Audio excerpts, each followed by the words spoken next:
Jumping over fire? Those are your shirts doing.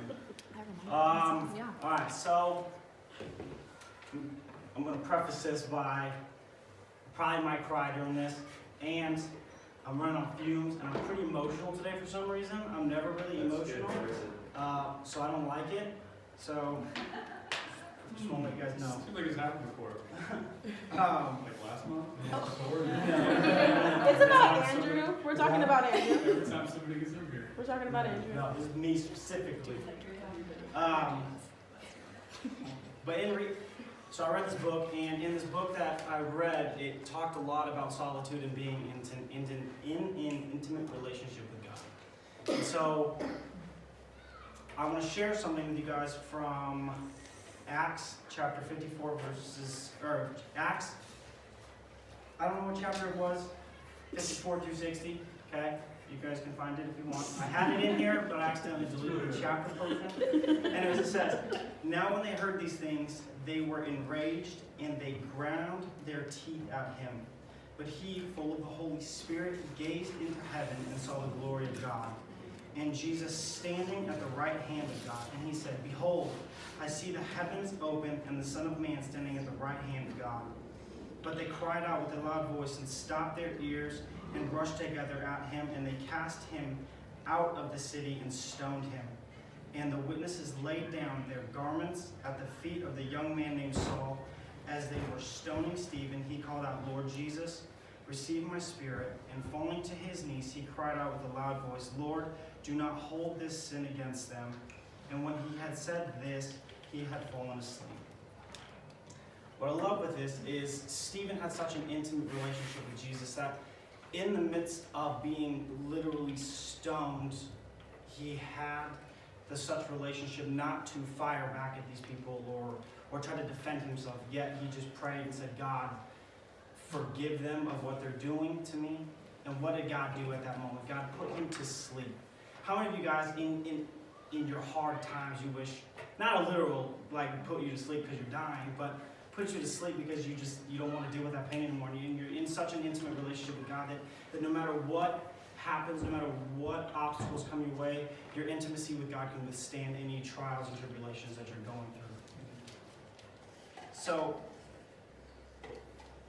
for me personally, oh man, it wasn't until obviously you guys know about my divorce, and it wasn't until I finally became into an intimate relationship and an intimate prayer time with God that I feel God really put me to sleep, I guess, in the situation. For multiple people telling me that what I went through, they've seen a lot worse, or the way somebody has responded to after what I went through, that they've seen something crazy. And in my head, I don't know.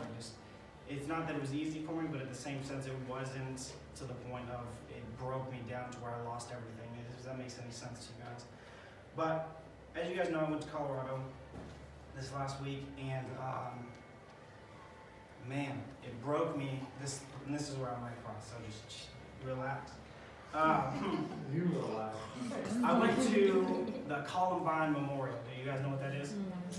For you who don't know who it is a high school in 1999 in April, so this is their 20th year in 1999, that it was the most surreal moment of my entire life. I went to this place, and I didn't know what to expect. I didn't know what it was. I just knew people had died, and it was a high school that somebody came in and shot up and killed 12 kids and a teacher, and they killed themselves. But when you walk into this memorial, there's plaques, giant granite plaques, and it has a saying from every single student and teacher on those plaques. And one of those, in that circle, it was a plaque for every single person that out of their diary or something that their family had said about them. And then on the back wall were for people who were either injured by it, directly affected by it, kind of things like that. And I took a picture of one of the stones, and I want to read to you what was said on it. This is from Lauren Townsend. Oh, God. It said, a woman in the middle of a field of flowers, kissing Jesus' wounds. I didn't think that I could draw such a beautiful picture. I did tonight. Took me only 2 hours. I think something was guiding me other than just my hand. That is my dream when I die. I want to wake up in the field of flowers and see Jesus sitting there smiling, happy to see me holding my hand. Then I want to kiss his wounds.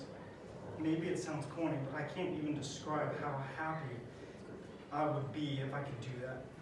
There I would hug him. Oh, shoot. There I would hug him. Then he would kiss me on the forehead, and we would just sit there hugging in the sun with the wind blowing in our hair. The wind is God because God is everywhere. Just that moment is worth living many lives for. I feel so peaceful, calm, and joyful, like I'm on the verge of enlightenment. There was so much more going on here than we realized. I do think humanity is losing touch with itself and the relationship with their surroundings. Unfortunately, it usually takes a huge trauma to get people to realize what is important, and I feel that is what is going to happen to wake everyone up to get in touch with their spiritual side. I am not afraid of death, for it is only a transition, for in the end, all there is love. And like, dude, that broke my heart. Who wrote that? Lauren, one of the girls that was shot. Yeah, it was one of the girls that was shot. So, these people were shot because of their belief in Christ.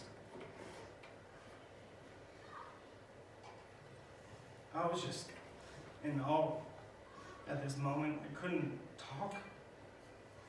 What's crazy is she wrote this in her diary, but little did she know what her future had.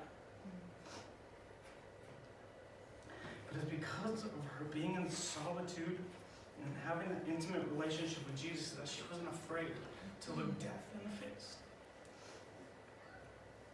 Because she knew where she was going.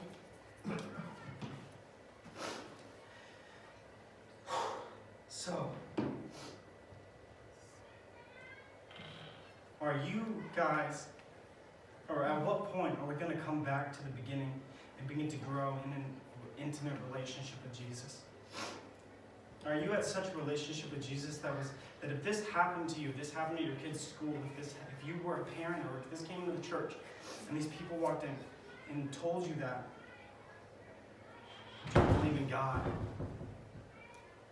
Would you say yes? Would you say no? One of the other stones said,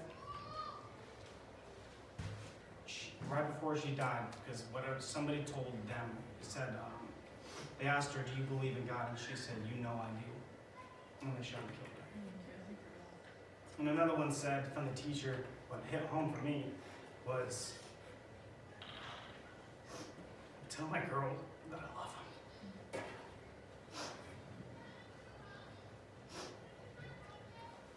So it puts it in a different perspective for me.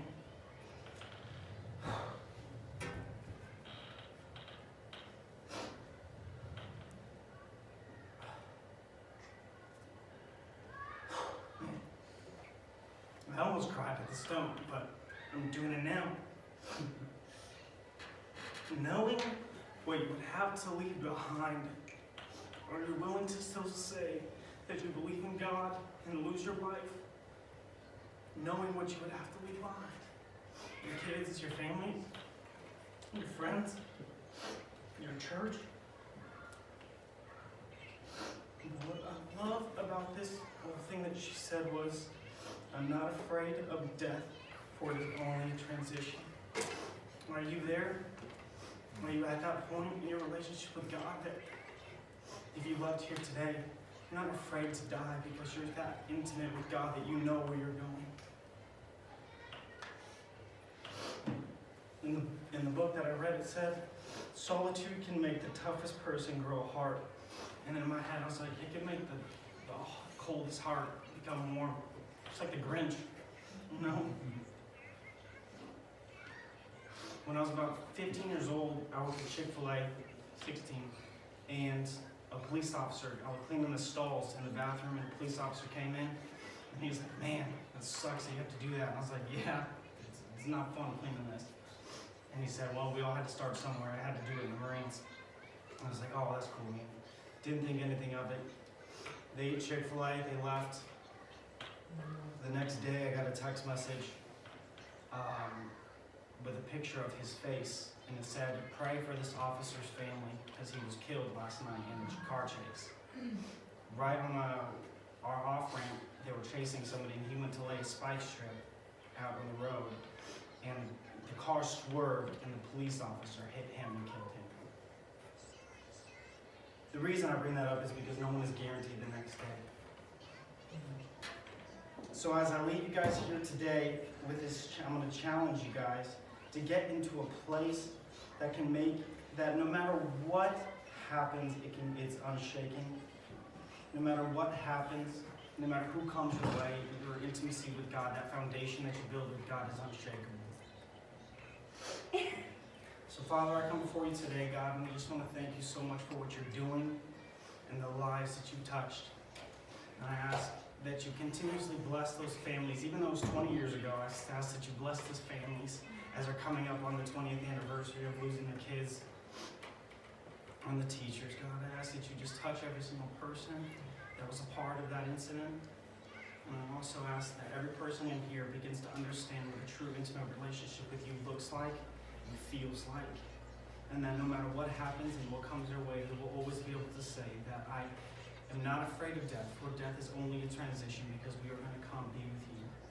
We thank you for what you're doing in Jesus' name. Amen.